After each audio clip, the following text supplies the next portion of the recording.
May isa rin po ako napansin dito kay Henry Alcantara. I don't know kung napansin nyo rin po ito. Nung bandang patapos na ito 'Di ba for the most part ng hearing, nag-stonewall siya, 'di ba? Yung mga sagot niya parang talagang hihinto yung mga diskusyon Dahil puro siya denial. Pero napag-usapan yung Ghost Project nitong sina Bryce Hernandez. Parang bigla siya nabuhayan.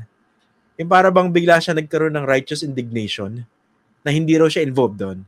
Parang nung pinapanood ko po yung part na yun, sabi ko, parang telling to, no? Ibig sabihin ba nun, pag Ghost Project, sina Bryce, pero yung ibang racket, kasama dun si Henry Alcantara? I don't know. Speculative yun. Pero there was a change in his demeanor. I would venture to say that you are right. Kasi, D.E. Alcantara or Engineer Alcantara is not confined to what? PL? Baliwag? No. The district that he holds is, naku, malaki. So, maraming infrastructure projects doon sa mga cities and municipalities na yun. Not necessarily flood control. Kaya siguro, baka sa flood control nga, inassign niya rito sa mga dito sa mga underlings niya, mga assistant niya.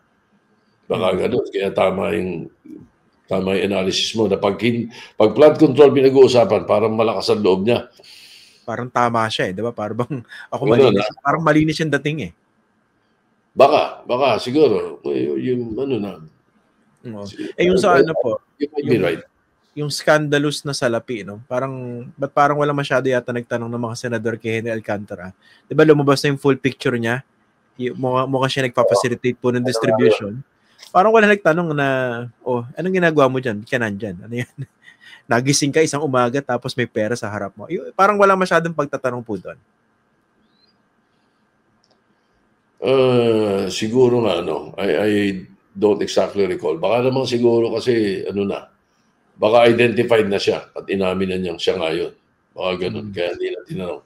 Pero yung sinegregate na ganun, di ba ang sinagot nila is, hiniwalay-hiwalay nila yung para kanino, para kay ganito, para kay ganun. Hati-hati nila yun Yung hati-hati nila yun 40, 20, 20, 20. Oo. At saka isa, paano po yun sa Para ba dapat gawin doon? Di ba may revelation naman na niregaluhan daw ni Bryce si Henry Alcantara nung GMC Denali ba yan at saka LC300? SUV na na luxury truck yun Luxury truck. Land Cruiser yan, tsaka GMC, hindi po ba? Tapos meron pang Patek Philippe. Baka yun yung sinurrender kanina ni Bryce. Sabi ni Alcantara, sinoli daw niya. Di ba? Sabi niya, sinoli mo sabi niya. Pero nga, kayo matagal na kayo sa politika, matagal na kayo sa Senado. Ano naman ba sa isip niyo nung lumabas yung ganung detalye? Parang namimigay ng t-shirt tong dalawan to kung makapagregalo ng sasakyan. Grabe, oo. 10 million. Riregaluhan mo yung boss mo. Masyadong obvious.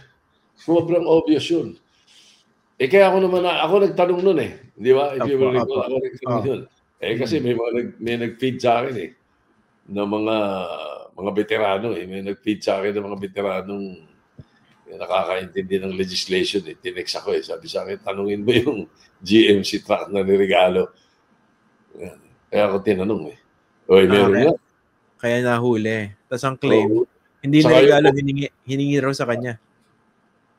Hindi raw niya hiningi. Regalo daw. Sabi naman ni Bryce, hiningi daw sa kanya. Yan na. He said, she said. Pero sinuli naman daw. So, ewan ko. Pero kayo? Ha? What do you think of the credibility of Bryce Hernandez po? Well,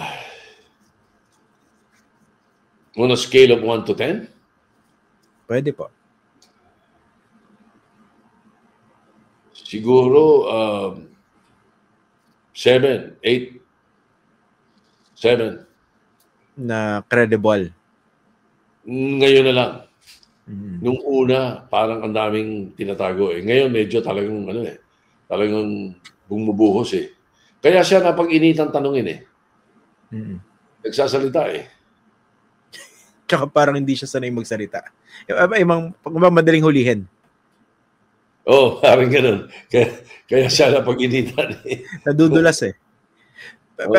Pero Tito Sen, may mga nakikita ko mga comments, may mga naiinis din dun sa ibang mga senador dahil sinasabi, ba't siya pinag-iinitan nyo? Yung boss, pangiti-ngiti lang. Kasi nga, siguro kasi yung doon sila na center yung mga kasama ko dahil nga yung boss, nung na-contempt, wala'y natutong sumagot eh. Puro ewan eh. Puro hindi po. Puro Puro denial na eh. Hindi na nagbigay ng eh. But then again, because of what we did, because of the contempt, and they're there now, believe me, I can sense it. Pagdating ng Lunes, Martes yan, pipiyok yan.